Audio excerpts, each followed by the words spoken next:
We have covered how I got in, what the market looks like, what gets you hired, and what the booth actually demands. This last video is the one I have been wanting to make since the very beginning. Dubbing. Most actors treat it as a subset of voiceover or a variation, something similar, but easier because at least you have a performance to reference. That assumption is exactly what makes most actors average at it. Dubbing is not voiceover with a picture.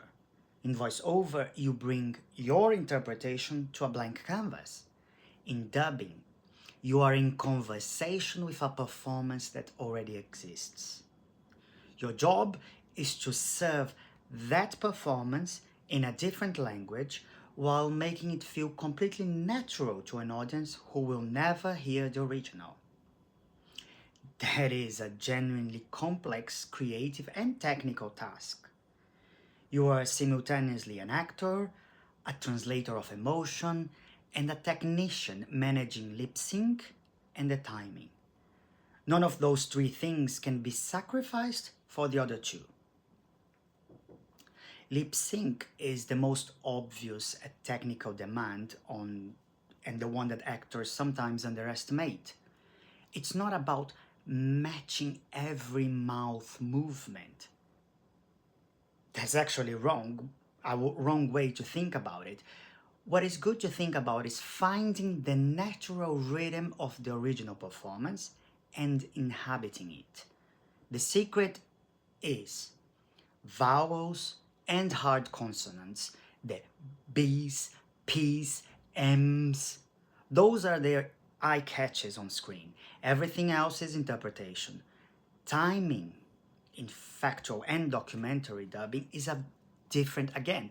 There's no lip sync to match, but the rhythm of the original speaker, their pace, their breath, their energy, all of that needs to feel authentic in your version.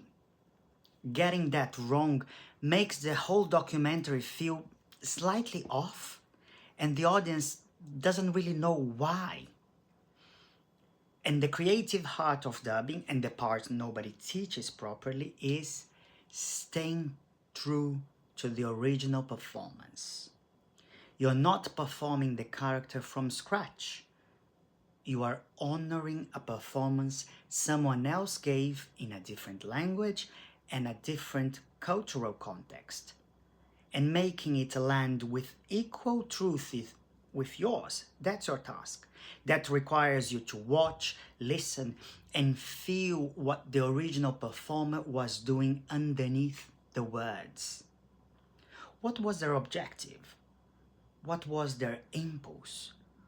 What they were actually feeling in that moment. And then find that same truth in yourself and express it in your language. This is where acting training becomes absolutely essential in dubbing in a way that does not always in straight voiceover. The untrained dubbing artist matches the words. The trained one matches truth. Let me tell you about one of the most technically demanding and actually exciting projects I worked on. We produced the English language version of a high-grossing Indian animation. It actually ended up in the UK cinemas. I obviously cannot name the title for obvious reasons, but what that project demanded was everything I have described in this video simultaneously.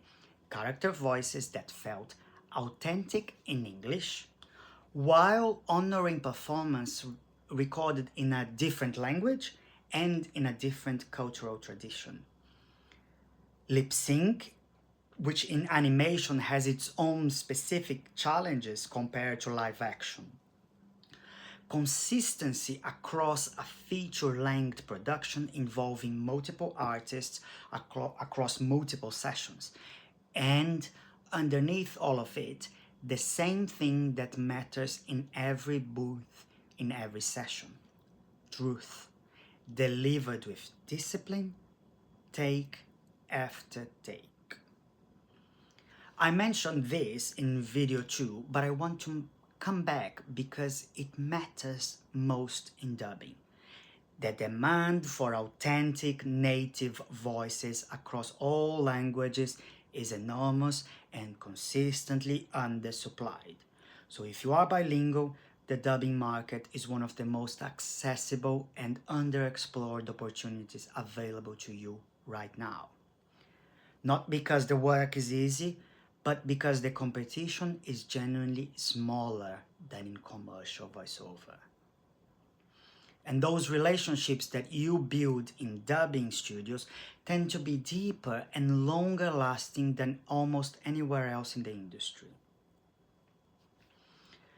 Dubbing taught me more about acting than almost any other job I had, because it forced me to find truth inside constraints. Lip sync, timing, another performance rhythm, a different language, a different culture, all of that, and still find the impulse to be genuine. Because if it's not genuine, the audience feels it.